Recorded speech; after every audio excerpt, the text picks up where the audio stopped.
At narito po makibalita tayo, ano bang aasahan po natin sa finale? Ibig sabihin pinakahuling hearing ng House Justice Committee sa araw po ng Miyerkules, April 29.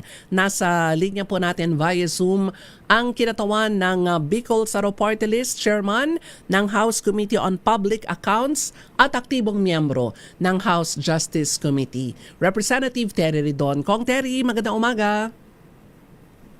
Magandang umaga. Maraming salamat po sa pag-imbita. Magandang umaga, Kong Terry. Finale sa Wednesday, April 29. Ano pang asahan natin, Kong Terry? Well, ang tatlo ho yung mayor na asahan po sa araw po na yan. Una, pagpapasya kung bubuksan yung box. Dapat natapos na ho yan nung nakarang Miyerkules, pero inusog lang ho namin para mapag-isipan pa ho ng husto kung yung box po ng BIR ay bubuksan o hindi. No? Yun yung una. Pangalawa, isasalang po yung NBI director.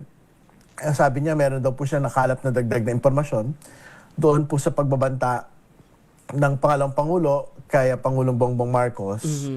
At pangatlo, magkakaroon na po ng botohan on probable cause. Doon po sa hapon po ng araw po na yun. Ayun.